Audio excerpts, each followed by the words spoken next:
नमस्कार दोस्तों, भारत वन स्थिति रिपोर्ट ISFR 2023 इसको हम लोग इस तरह से पढ़ेंगे कि इससे संबंधित सारी चीज़ें आपको लगभग याद हो जाएँगी और कोई भी प्रश्न आपका गलत नहीं होगा, ये वीडियो देखने के बाद, ठीक है? तो ISFR रिपोर्ट जारीकर्ता संस्था है फॉरेस्ट सर्वे ऑफ इंडिया, इसका हेडक्वार्टर है देहरादून। इसको याद करने के लिए आप हरा शब्द याद रख सकते हैं, फॉरेस्ट है, हरा है, तो देहरादून में इसका हेडक्वार्टर है, ठीक है? मंत्रालय जो इससे संबंधित है वो है पर्यावरण, वन एवं जलवायु परिवर्तन मंत्रालय, ministry of environment, forest and climate change. ये अभी तक की 18वीं रिपोर्ट है और हर दूसरे साल ये रिपोर्ट जारी की जाती है। पहली बार ये रिपोर्ट जारी की गई थी 1987 में, ये भी आप याद रखना, कई बार पूछ देता है। और ठीक इसके अगले साल यानी 1988 में राष्ट्रीय वन नीति लाई गई थी और इसका लक्ष्य रखा गया था कि हमारे देश के क्षेत्रफल के कुल 1/3 भाग पे वन होना चाहिए, वन एवं वृक्षावरण यानी कुल ग्रीन कवर 33% होना चाहिए। इस रिपोर्ट को बनाने में resource set 2 IRS resource set 2 का यूज किया गया है, सैटेलाइट का, और इस पे जो सेंसर लगा था वो है LISS 3। तो रिसोर्स सेट यानी उपग्रह में 2 है और सेंसर में 3 है, ठीक है। इससे संबंधित कुछ शब्दावली है जो कई बार पूछ देता है, जैसे कि फॉरेस्ट कवर। तो फॉरेस्ट कवर हम तब कहेंगे जब मिनिमम 1 हेक्टेयर क्षेत्रफल हो, यानी 1 हेक्टेयर या उससे ज्यादा क्षेत्रफल में पेड़ लगे होंगे और उनकी कैनोपी डेंसिटी 10% या उससे ज्यादा हो। यहाँ पे बराबर भी कर सकते हैं। तो कैनोपी डेंसिटी 10% या उससे ज्यादा हो और 1 हेक्टेयर से अधिक या 1 हेक्टेयर क्षेत्रफल हो, तब हम उसको कहेंगे फॉरेस्ट कवर, ठीक है। कैनोपी डेंसिटी का मतलब होता है कि जब आप ऊपर से देखेंगे यानी कि ड्रोन से देखेंगे तो पूरे इस क्षेत्रफल का कितना % भाग पेड़ों से ढका हुआ है। अगर मान लीजिए 20% भाग पेड़ों से ढका हुआ है तो इसको कहेंगे 20% कैनोपी डेंसिटी है। और अगर ये 100% भाग को पेड़ कवर कर लेते हैं, कोई भी भूमि का खाली पैच नहीं दिखाई देगा, तो कैनोपी डेंसिटी हो जाएगी 100%, ठीक है। ट्री कवर की बात करें तो रिकॉर्डेड फॉरेस्ट एरिया के बाहर स्थित 1 हेक्टेयर से कम आकार के जो पैच होते हैं उसको ट्री कवर कहते हैं। रिकॉर्डेड फॉरेस्ट एरिया वो होता है जो सरकारी अभिलेख में दर्ज होता है, ऐसे वन भूमि जो सरकारी रिकॉर्ड में दर्ज होते हैं उसको कहेंगे रिकॉर्डेड फॉरेस्ट एरिया। 10% से कम अगर कैनोपी डेंसिटी होगी तो उसको कहेंगे झाड़ियां या स्क्रब। ट्री आउटसाइड फॉरेस्ट का मतलब होता है कि जो संरक्षित वन की सीमाओं के बाहर वृक्ष पाए जाते हैं उन सबको ट्री आउटसाइड फॉरेस्ट में काउंट किया जाता है, ठीक है। अब हम देखते हैं कि इसकी फाइंडिंग क्या है ISFR रिपोर्ट 2023 की। तो इसमें जो फॉरेस्ट कवर है वो 21.76% है, ट्री कवर 3.41% है और दोनों मिला के कुल हरित आवरण है 25.17%। यानी कि हमारा जो अभी कुल क्षेत्रफल का ग्रीन कवर है वो 1/4 है और हमें चाहिए कितना 1/3, ठीक है। तो इससे आप कनेक्ट करके याद रख सकते हैं कि हमारी जो पॉलिसी है 1988 वाली, उसका टारगेट है 1/3 यानी 33% और अभी हम 1/4 तक पहुंच पाए हैं, ठीक है। तो फॉरेस्ट कवर 21.76, ये आप 2-3 बार देखोगे याद हो जाएगा, 21% के आसपास है। ट्री कवर है 3.41% और टोटल ग्रीन कवर है 25.17%। झाड़ियां हैं 1.33%, ठीक है। और पिछली जो रिपोर्ट आई थी 2021 वाली, उसकी तुलना में कुल हरित आवरण में वृद्धि हुई है 1445.81 स्क्वायर किलोमीटर की, ठीक है। अब हम देखते हैं कि जो टॉप स्टेट हैं परसेंटेज के आधार पे, यानी कि उस स्टेट के क्षेत्रफल में कितना ज्यादा वन है उसके आधार पे परसेंटेज वाला देखा जाता है। तो इसमें जो 5 राज्य हैं वो नॉर्थ ईस्ट के राज्य हैं, मिजोरम, अरुणाचल प्रदेश, मेघालय, मणिपुर और नागालैंड। इसको याद रखने का बहुत ही सिंपल ट्रिक है, मिया मेमन। मी से मिजोरम, ए से अरुणाचल प्रदेश, मे से मेघालय, म से हो जाएगा मणिपुर और न से नागालैंड, ठीक है। और इसमें जो अरुणाचल प्रदेश है सेकंड नंबर वाला, ये क्षेत्रफल के आधार पे भी जब हम अभी देखेंगे उसमें भी ये सेकंड पे रहेगा, यानी दूसरा वाला जो है वो दोनों में रहेगा, इससे आप याद रख सकते हैं अरुणाचल प्रदेश, ठीक है। तो क्षेत्रफल के आधार पे अगर हम टॉप 5 राज्य देखें तो इसमें मध्य प्रदेश है, फिर अरुणाचल प्रदेश, छत्तीसगढ़, उड़ीसा, महाराष्ट्र। तो जो सेकंड वाला है ये परसेंटेज के आधार पे ही था, तो इसको हमने फिक्स कर दिया पहले ही कि जो सेकंड वाला है यानी नंबर 2 वाला है वो दोनों में है, ठीक है। अब बाकी का हम देखते हैं। तो बाकी अगर आप इंडिया के मैप में देखेंगे तो ये मध्य प्रदेश है यहाँ पे, और इससे ईस्ट में जब जाएंगे तो सबसे पहले छत्तीसगढ़ आएगा, उसके बाद उड़ीसा और फिर इधर से आप समुद्र में घूमते हुए वापस आएँगे तो महाराष्ट्र से प्रवेश करके आप फिर मध्य प्रदेश जा सकते हैं, इससे सटा हुआ राज्य है। तो इससे आपको याद हो जाएगा कि सेकंड नंबर पे तो अरुणाचल प्रदेश है ही, तो पहले पे एमपी हो गया, सेकंड पे अरुणाचल है, फिर छत्तीसगढ़, उड़ीसा और महाराष्ट्र। तो ये पाँचों भी याद हो गया। क्षेत्रफल वाला, परसेंटेज वाला का सिंपल ट्रिक है, मियाँ मेमन, उससे याद ही हो गया होगा, ठीक है। अब हम टॉप 5 यूटीज़ देखते हैं जहाँ पे परसेंटेज के आधार पे सबसे ज़्यादा वन क्षेत्र पाया जाता है। तो सबसे पहले है लक्षद्वीप, अगर मैप में देखेंगे तो यहाँ पे है लक्षद्वीप, ठीक है। और इसके बाद इधर आ जाइए, ये भी आइलैंड ही है, अंडमान निकोबार है, और फिर नंबर 3 पे है जम्मू कश्मीर। तो ये पूरा ट्रायंगल बन रहा है, इससे हम याद रखेंगे, ये ट्रायंगल बना लेना, ये आपको फिगर याद रह जाएगा कि सबसे पहले लक्षद्वीप, अंडमान निकोबार, इसके बाद जम्मू कश्मीर है, ठीक है।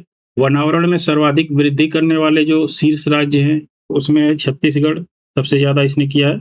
नंबर 2 पे उत्तर प्रदेश है, और इतना ही वृद्धि किया है उड़ीसा ने भी जितना यूपी ने वृद्धि किया है, ठीक है।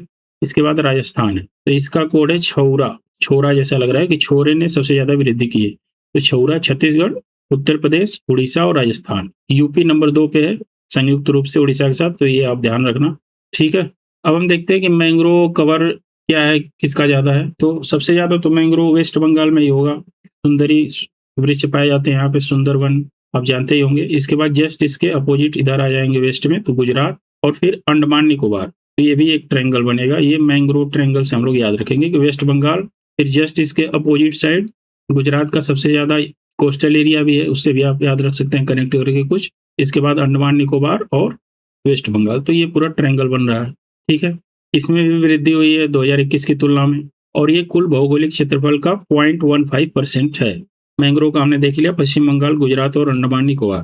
सर्वाधिक वृद्धि वाले राज्य कौन से हैं, तो यहाँ पे आ जाओ, इधर नीचे है आंध्र प्रदेश, और इसके जस्ट अपोजिट इधर महाराष्ट्र।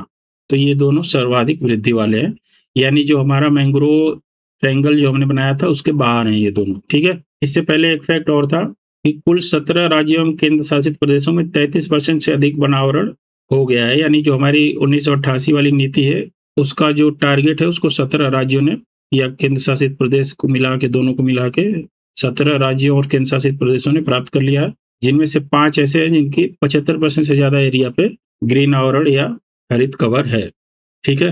टाइगर रिजर्व की बात करें तो सर्वाधिक वनावरण क्षेत्रफल वाला है नागार्जुन सागर श्रीशैलम आंध्र प्रदेश का। तो इसको याद रखने का तरीका है, जैसे क्षेत्रफल वाला है तो इसमें सागर आ रहा है, सागर का क्षेत्रफल पृथ्वी पे सबसे ज़्यादा है, तो जो सागर वाला टाइगर रिजर्व है वो सर्वाधिक वनावरण क्षेत्रफल वाला है। सर्वाधिक वनावरण प्रतिशत वाला कौन सा है, तो पक्के टाइगर रिजर्व वाला है, तो जो पक्के अरुणाचल प्रदेश में है। तो परसेंटेज वाला जब भी आएगा हम नॉर्थ ईस्ट वाले 5 राज्यों को देखेंगे, और इसमें अरुणाचल प्रदेश दोनों में था परसेंटेज और क्षेत्रफल में। तो इस आधार पर भी आप याद रख सकते हैं कि परसेंटेज वाले में अरुणाचल प्रदेश का पक्के है। परसेंटेज यानी प्रतिशत, जिसका पढ़ाई में ज़्यादा प्रतिशत आता है पक्का पढ़ाकू होता है, तो इससे आप याद रख सकते हैं कि टाइगर रिजर्व प्रतिशत वाला है, ठीक है। कार्बन स्टॉक की बात करें तो 7285.5 मिलियन टन कुल कार्बन स्टॉक है, यानी कि जो पेड़ पौधे हैं उसमें जो संचित कार्बन है वो इतना है, पत्तों में या उनके तने में सब मिला के कार्बन जो है इतना संचित किया गया है। इसमें भी वृद्धि हुई है, और इसमें शीर्ष राज्य अरुणाचल प्रदेश है, उसके बाद मध्य प्रदेश और छत्तीसगढ़, ठीक है। तो ये क्षेत्रफल वाले अगर देखें तो 1 पे ये था, 3 पे ये था, बीच में अरुणाचल प्रदेश था, ये पहले आ गया है अरुणाचल प्रदेश, उसके बाद मध्य प्रदेश है और छत्तीसगढ़ है, ठीक है। मृदा जैविक कार्बन, सॉइल ऑर्गेनिक कार्बन का योगदान 56% है इसमें, यानी कि ये जो कुल कार्बन स्टॉक है इसमें 56% एसओसी है। एसओसी मतलब सॉइल ऑर्गेनिक कार्बन का मतलब ये होता है कि जो पत्ते वगैरह गिरते हैं जमीन पे, ये जब अपघटन होता है इनका तो ये मिट्टी में कार्बन ऐड करते हैं, और यही सॉइल ऑर्गेनिक कार्बन होता है, ठीक है। अब उत्तर प्रदेश की अगर बात करें तो उत्तर प्रदेश कुल भारत के क्षेत्रफल का 7.33% है, और इसके हरित आवरण को अगर देखें तो फॉरेस्ट कवर है हमारा 6.24%, और ट्री कवर है 3.72% और 9.96% हमारा दोनों मिला के। तो यानी कि ये लगभग 6% से कुछ ज़्यादा है, और ये लगभग 4% के आसपास है, और दोनों मिला के लगभग 10% है, लेकिन 10% से कम है, 9.96%, ठीक है। 0.27% झाड़ियाँ हैं इसमें। अब हम देख लेते हैं अति सघन वन, मध्यम सघन वन और खुले वन। तो जिन वनों की कैनोपी डेंसिटी 70% या उससे ज़्यादा होती है उसको कहते हैं वेरी डेंस फॉरेस्ट। 40 से 70% कैनोपी डेंसिटी वाले मध्यम सघन वन होते हैं, और ओपन फॉरेस्ट होते हैं 10 से 40% कैनोपी डेंसिटी वाले, ठीक है। तो इसमें आप अगर देखेंगे तो सबसे ज़्यादा जो यूपी में है वो ओपन फॉरेस्ट है। उसके बाद मध्यम वन है यानी कि एमडीएफ है, और सबसे कम है वेरी डेंस फॉरेस्ट। तो ये एक चिंता का विषय है कि हमारे पास जो फॉरेस्ट कवर है वो वैसे ही कम है 9.96% के आसपास, और उसमें भी ओपन फॉरेस्ट ज़्यादा है, डेंस फॉरेस्ट कम है। ठीक है, जिलावार अगर देखें तो सर्वाधिक वनावरण क्षेत्रफल के आधार पे है सोनभद्र, लखीमपुर खीरी, मिर्जापुर, पीलीभीत, चित्रकूट। इसको याद रखने का ट्रिक है सोल एमपीसी। ठीक है, इसमें आप चाहे तो आई भी लगा सकते हैं बीच में नीचे, तो थोड़ा और क्लियर हो जाएगा। MIPI और इसमें CHI। ठीक है, सोल से मतलब सोनभद्र, लखीमपुर खीरी, मिर्जापुर, पीलीभीत और चित्रकूट। ठीक है, ये अभी थोड़ा आपको अजीब लगेगा, लेकिन एक दो बार ऐसे बोल दोगे तो याद करने में आसानी होती है, क्योंकि एग्जाम में जब कंफ्यूजन होता है तो ये मिलाना इसको बड़ा मुश्किल हो जाता है। ठीक है, तो सोनभद्र, लखीमपुर खीरी, मिर्जापुर, पीलीभीत, चित्रकूट। प्रतिशत के आधार पर देखें तो इसका है सोने चांदी सोने चांदी सा चित्र पीलीभीत पर, ये इसका कोट, तो यहाँ पे सरा कर लेना। सोने से सोनभद्र हो गया, चांदी से चंदौली, श्रावस्ती, चित्रकूट और पीलीभीत। इसमें एक ध्यान देने वाली बात यह है कि सोनभद्र सर्वाधिक प्रतिशत और क्षेत्रफल दोनों में सबसे ऊपर है। ठीक है, तो सोनभद्र में सोना हो चाहे ना हो, लेकिन पेड़ पौधे बहुत हैं। ठीक है, इससे याद रख सकते हैं आप। न्यूनतम वनावरण वाले अगर क्षेत्रफल के आधार पर देखें तो इसका है भदोही, मऊ, संभल, संत कबीर नगर, बागपत।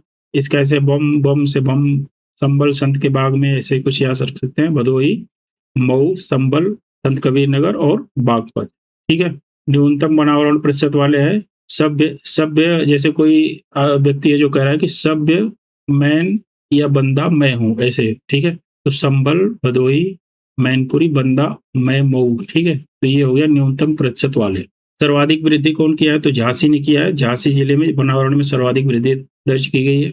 इसके बाद जो सर्वाधिक वनाग्नि जोखिम वाला है, फॉरेस्ट फायर वाला, वो है लखीमपुर खीरी। इसके अलावा यूपी में एक राष्ट्रीय उद्यान है, दुधवा राष्ट्रीय उद्यान, लखीमपुर खीरी। एक बार पूछ चुका है ये किस जिले में है। टाइगर रिजर्व केवल 4 है, दुधवा, पीलीभीत, अमनगढ़ और रानीपुर। ठीक है, तो ये रही हमारी आज की क्लास, और इसका PDF हमारे टेलीग्राम चैनल से आप फ्री में डाउनलोड कर सकते हैं।